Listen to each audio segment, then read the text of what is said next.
हम लोग Eckert toll की किताब पावर ऑफ नाउ से समझने की कोशिश कर रहे हैं कि एनलाइटनमेंट क्या है और कैसे उसको हम हासिल कर सकते हैं।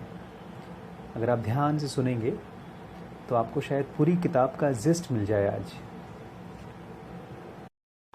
सब्सक्राइब करिए और बेल बटन दबाकर डीप नॉलेज की वीडियोस सबसे पहले पाइए।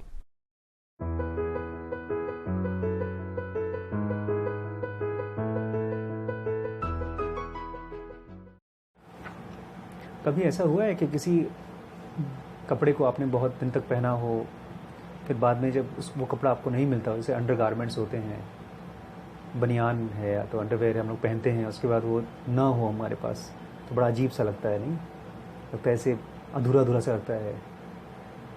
कपड़े के साथ होता है ये। सोचिए, कपड़े के साथ ऐसा होता है तो माइंड के साथ कैसा होता होगा।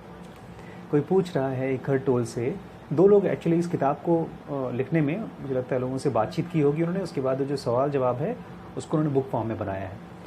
किसी ने क्वेश्चन पूछा है, what is the greatest obstacle to experience reality. Reality मतलब कोई चीज़ जो है, ऑब्स्टिकल मतलब उसको देखने में रुकावट क्या है। कोई आइडिया? डिटैचमेंट, अटैचमेंट, आइडेंटिफिकेशन, बनियान के साथ आइडेंटिफिकेशन। लोग जो जिस तरह का बनियान पहनते हैं ना, वैसे ही बनियान चाहते हैं। कुछ लोग हैं जो सैंडो बनियान पहनते हैं यहाँ तक वाली, तो वही चाहते हैं, और कुछ लोग बनियान नहीं पहनते, उनको बनियान पसंद नहीं आता। ये कह रहे हैं कि आइडेंटिफिकेशन विथ योर माइंड, तुम्हारे माइंड के साथ तुम्हारा identification which causes thought to become impulsive.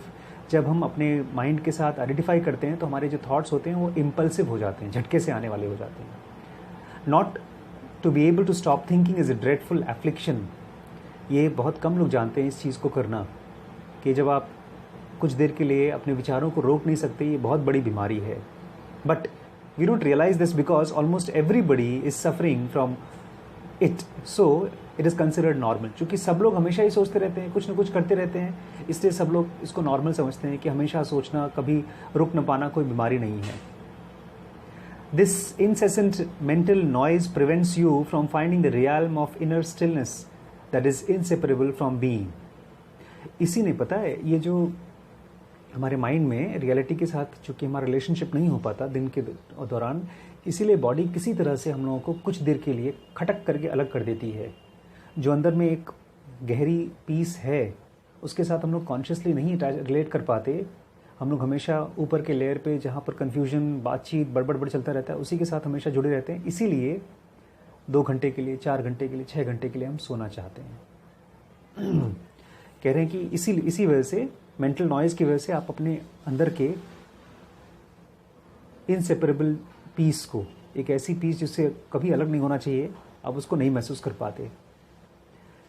अब होता क्या है, it also creates a false mind made self.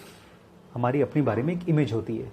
जैसे अगर आपकी किसी ने तारीफ़ कर दी तो हम बड़े खुश महसूस होते हैं, हमको लगता है कि हाँ हम लोग कुछ हैं।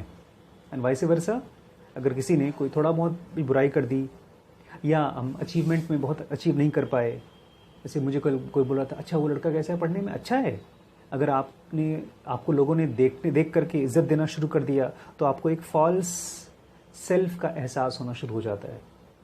वो एक्चुअली आपका सेल्फ नहीं है, लेकिन आपके आसपास के लोगों के नज़रिए से बनना शुरू हो गया। It is a self made, a false made self. और इसका होता क्या, it casts a shadow of fear and suffering. जब मैं किसी के सामने खड़ा हूँ और मैंने अपने आप का एक इमेज बनाया है और सामने वाला उस इमेज को नहीं अग्री कर रहा है या तो तोड़ रहा है, तो फिर उससे डर लगता है।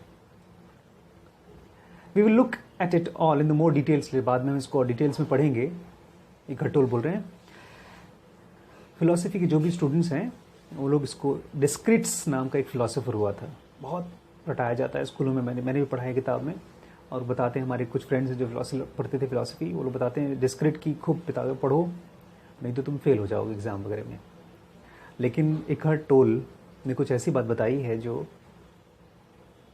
अच्छा हुआ कि हम लोग नहीं जानते philosophy. The philosopher discrete believes that he had found the most fundamental truth. उसको फिलोसोफर जो डिस्क्रिट था उसको बहुत गहरी ट्रूथ मिल गई थी जब उसने ये कहा, बहुत फेमस चीज़ कही थी। उसने कहा था I think therefore I am. मैं सोचता हूँ इसका मतलब है कि मैं हूँ। He had in fact given expression to the most basic error, लेकिन उसने एक बहुत बड़ी एरर को नाम दे दिया था। हम लोग उसको एरर नहीं मानेंगे, हम लोग तो सालों साल से उसके बारे में पढ़ते हैं, लेकिन जो आदमी एनलाइटन हो जाएगा या एनलाइटन की तरफ आगे बढ़ेगा वो उसको समझ पाएगा। ही इक्वेट्स थिंकिंग विथ बीइंग। हमको विचार करने को हमारा जो बीइंग है उसके बराबरी देना, एंड आइडेंटिफाई विथ थिंकिंग, और अब खुद को अपनी थॉट के साथ आइडेंटिफाई करना। लोग बोलते हैं ना विचार बड़े होने चाहिए। बड़ा आदमी मतलब बड़े विचार मतलब घमंड या किसी भी चीज़ के बारे में, बट थॉट्स आप नहीं हैं। द कंपल्सिव थिंकर मतलब एक ऐसा इंसान जिसके मन में हमेशा थॉट्स चलते रहते हैं, which means almost everyone lives in a state of apparent separatedness. आपके अंदर में कुछ बड़बड़ चल रहा है, आपके अंदर में कुछ बड़बड़ चल रहा है, मेरे अंदर में कुछ बड़बड़ चल रहा है, तो हम तीनों एक दूसरे से रिलेटेड कहाँ हैं? हमारी सांस रिलेटेड है, हमारा खाना रिलेटेड, लेकिन हमारे थॉट्स अलग अलग होते हैं। मैं देखता हूँ एक बच्चा अपने पिताजी के साथ बैठ के पढ़ता रहता है, लेकिन बच्चा कुछ और सोच रहा होता है, बाप कुछ और सोच रहा होता है। यहाँ इतना भी रिलेटेड नहीं है कि उस टॉपिक के ऊपर बात सोचते रहे, दूसरे के बारे में सेंसिटिव भी नहीं होते। एनलाइटनमेंट क्या है? It is a state of wholeness, of being at one and therefore being at peace. At one मतलब किसी चीज के साथ एक होना और शांत होना। At one with life in its manifested aspect the world, और इस दुनिया के साथ जब आप एक हो जाते हैं, as well as with your deepest self and unmanifested at one being. ढेर सारे वर्ड्स यूज करें, इसकी चिंता मत करिए, लेकिन धीमे धीमे अगर आप इस पूरी किताब को चल पाएंगे मेरे साथ उंगली पकड़ के, तो मैं जहाँ जहाँ पहुँचूंगा वहाँ पर आप भी पहुँचेंगे। और मैं इसमें एक बार घूम के आ चुका हूँ। ये एक ऐसा बागीचा है जिसमें मैंने और रिम्पी ने 7 घंटे तक पीछे बैठ करके जब पढ़ते थे, खो जाते थे और अपने आप को पा जाते थे। एनलाइटमेंट स्टेट क्या है? एक तरह का स्टेट ऑफ होलनेस है, जहाँ पर अपने आप को आप बाकी सबके साथ एक महसूस करते हो। Enlightenment is not only the end of suffering and continuous conflict with in and without. एक चीज़ तो है, ये तो बता रहे हैं, आपके अंदर की जो कॉन्फ्लिक्ट है, जो परेशानी है, वो खत्म हो जाएगा। आपके बाहर की भी कॉन्फ्लिक्ट खत्म हो जाएगी, लेकिन इसके अलावा but also the end of dreadful enslavement to incessant thinking. ये जो बार बार का बड़ चलता रहता है, वो भी खत्म हो जाता है एनलाइटमेंट में। What an incredible liberation this is. ये इनका खुद का एक्सप्रेशन है, खुश हो रहे हैं, उन्होंने एक्सपीरियंस किया है घर टोलने, इसलिए बोल रहे हैं। इस चैप्टर को, इस जो मैं आगे पढ़ने वाला हूँ ना, इसके पहले बोलने का मन कर रहा है कि चलो थोड़ा ढीले हो जाते हैं। कोई गांठ होती है तो उसको ढीला कर दीजिए तो आराम होता है। Identification with your mind. अगर आप अपने माइंड के साथ अपने आप को आइडेंटिफाई करते हैं तो क्या होता है पता है? एक ओपेक स्क्रीन बन जाती है, एक ऐसी स्क्रीन जिसके आर पार देख नहीं पाते आप। किस चीज़ का स्क्रीन? लेबल्स का, इमेजेस का, शब्दों का, जजमेंट का, डेफिनेशंस का। अच्छा ये गरीब आदमी है, अच्छा ये पढ़ने में तेज़ है, इसको कुर्सी दो भाई, ये बेकार है पढ़ने में, इसको 5 मिनट में भगाओ यहाँ से। हम लोगों से बात ही करते हैं अपनी इमेजेस के through. That blocks all true relationship, और वो उसकी वजह से हमारे रिलेशनशिप खत्म हो जाते हैं। मैं देख रहा था एक इंसान, सेंसिटिव आदमी, समझदार आदमी, सामने वाले दूसरे इंसान की मेहनत को नहीं देख पाता। जहाँ पर चोरी नहीं हो रही वहाँ पर चोरी देख लेता है। अजीब है, मतलब आप it comes between you and your self. तुम्हारे शब्द, तुम्हारे डेफिनेशंस तुम्हारे और तुम्हारे अपने बीच में भी आ जाते हैं। Between you and your fellow man women, between you and your nature. तुम्हारा और जो तुम्हारा असली स्वभाव है इसके बीच में भी आ जाता है। तुम हंसना चाहते हो, खुश होना चाहते हो, लेकिन अंदर अंदर थॉट्स चल रहे हैं, इसलिए तुम चुप हो जाते हो। बिटवीन यू एंड गॉड, अगर तुम किसी चीज़ को सचमुच में गॉड है तो उसके साथ तुम्हारा रिलेशनशिप नहीं हो पाता। It is this screen of thought, और यही विचारों का स्क्रीन है, that creates the illusion of separatedness, the illusion that there is you and totally separate other. एक क्या नाम था उनका, एक साइकेट्रिस्ट थी या तो एनाटॉमिस्ट थी, उनका एक्सीडेंट हो गया था तो ब्रेन में हेमरेज हो गया था। तो बता रही थी कि कुछ देर के लिए मेरा राइट ब्रेन में रहती थी मैं, कुछ देर के लिए लेफ्ट में, और जिस तरफ हेमरेज था उस तरफ बहुत पेन होता था, लेकिन दूसरी तरफ जब वो उनका एक्सपीरियंस होता था तो बोलती मुझे कुछ भी बॉडी और दुनिया का बीच में सेपरेटनेस महसूस नहीं होता था। उसको बार बार, आप टेड टॉक देखिएगा, मैं डाल दूंगा, उसका लिंक डाल दूंगा, बोलती है nirvana, it was a nirvana, it was a. वो बंदी कुछ भी बिल्कुल स्पिरिचुअल नहीं थी, खाली उसको हेमरेज की वजह से वो एक्सपीरियंस आया, और उसके बाद जब वो ठीक हुई तो उसने बस यही लाइफ, इसी चीज़ को उसने प्रमोट किया है। उस बुक का नाम है शायद इनसाइट नाम है, बहुत अच्छी बुक है, फ्री है मेरे पास, शायद अवेलेबल होगी, मैं आपको बता दूंगा। इसी की वजह से, आपके थॉट्स की वजह से आपको ये महसूस होता है कि आप अलग हैं, सामने वाला अलग है, तीसरा कुछ एकदम अलग अलग लोग हैं। You then forget the essential fact, तब तुम एक बहुत ज़रूरी चीज़ भूल जाते हो, the underneath the level of physical appearance and separate forms you are one with all that is. आसपास में जो भी चीज़ है उन सब के साथ तुम एक हो। हमारा एक्सपीरियंस नहीं है, लेकिन एक हर टोल का तो है, बड़ी ये चीज़ तुम याद नहीं कर पाते। और जब बोलते, जब मैं फॉरगेट वर्ड बोलता हूँ तो मतलब जानते हैं क्या होता है? By forget I mean that you can no longer feel this oneness as self evident reality. जो रियलिटी है वो आपको महसूस नहीं होती है। अच्छा, कोई कहेगा या किसी किताब, you may believe it to be true, तुम्हें शायद कोई कह दे नहीं हम सब एक हैं, हिंदू मुस्लिम भाई भाई, but you no longer know it to be true, लेकिन तुम उसको एक्सपीरियंस नहीं करते हो, तुम जानते नहीं उस चीज़ को। अ बिलीफ में बी कंफर्टिंग, हाँ तुम्हें विश्वास होता है, हो सकता है उससे तुम्हें थोड़ा कंफर्टिंग लगता हो, only through your own experience how ever does it become liberating. लेकिन जब तुम एक्चुअली एक्सपीरियंस कर पाओगे कि तुम किसी और के साथ अलग नहीं हो, तभी तुम अपने आप को लिबरेटेड, आज़ाद महसूस कर पाओगे। एक बहुत बड़ी बीमारी के बारे में बात कर रहे हैं। Thinking has become a disease, विचार करना एक तरह का बीमारी हो गया है। Disease happens when things get out of balance, जब भी कोई चीज़ बैलेंस से बाहर हो जाती है तब बीमारी होती है। एग्जाम्पल के लिए, there is nothing wrong with cells dividing and multiplying. हमारे बॉडी के अंदर सेल्स रोज डिवाइड होते हैं, मल्टीप्लाई होते हैं in the body, but when this process continues in disregard of the total organism, लेकिन मान लीजिए मेरी उंगली है, वो डिवाइड होकर के और आगे ठीक हो रही है, आगे बढ़ रही है, लेकिन अचानक से उंगली ज़्यादा बढ़ रही है, बॉडी अलग तरीके से और बढ़ रही है, या उंगली बढ़ ही नहीं रही है कुछ देर के लिए, तो उसको कैंसर बोलते हैं। The cells proliferate and we have a disease, disease ऐसी होती है। Note, the mind is a superb instrument, आपका माइंड बहुत अच्छा इंस्ट्रूमेंट है इफ़ यूज्ड राइटली, अगर सही तरीके से यूज़ करें।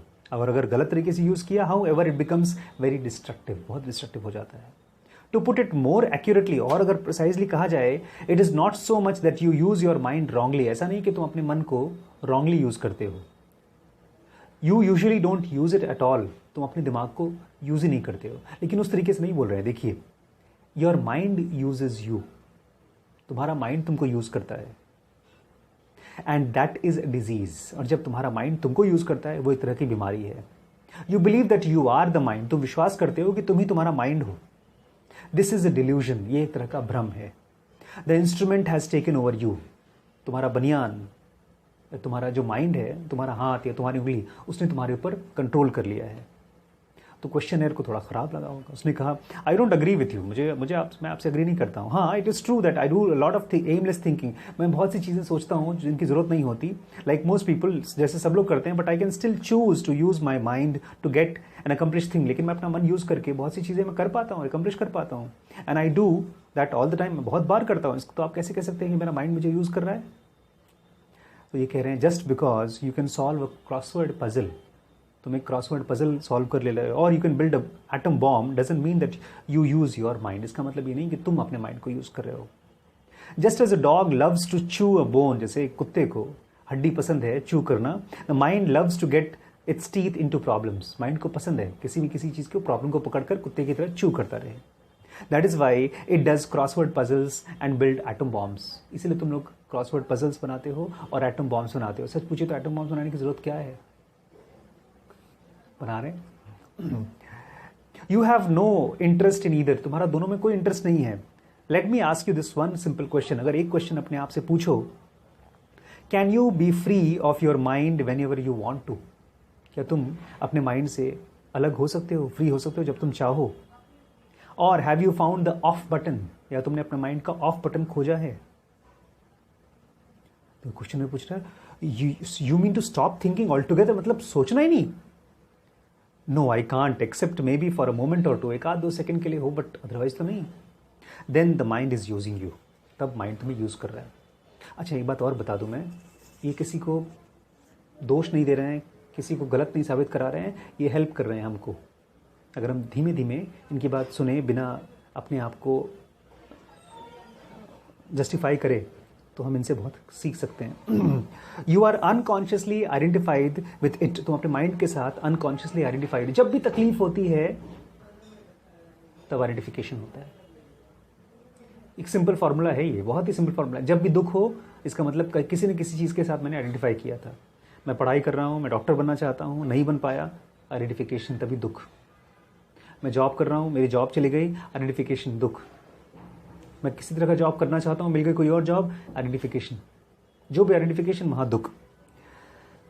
It's almost as if you were possessed without knowing it. तुम्हें पता नहीं है, तुम अपने माइंड से एक तरह से पोजेस्ड हो गए तो बिना जाने पूछे. And so you take the possessing entity to be yourself. इसीलिए तुमने अपने आप को, जिस चीज ने तुमको पकड़ रखा है, तुम ये सोचते हो कि वो मैं ही हूं. The beginning of freedom is the realization that you are not possessing entity. जब तुम पहली बार इसको रियलाइज करोगे कि तुम्हारे थॉट्स नहीं हैं, जो चीज ने तुमको पोसेस कर रखा है तुम वो नहीं हो, तब तुम्हारा फ्रीडम का शुरुआत होगा. और ये कैसे पॉसिबल हो पाएगा?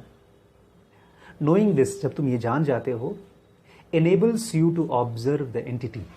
तुम जान गए कि अच्छा ठीक है, ये थॉट्स मैं नहीं हूँ, ये जिसने मेरे को जबरदस्ती बार बार जो भी विचार आ रहे हैं वो मैं नहीं हूँ, तो मुझे उनको देखना होगा. रोकना नहीं है, बट देखना शुरू करता हूँ मैं.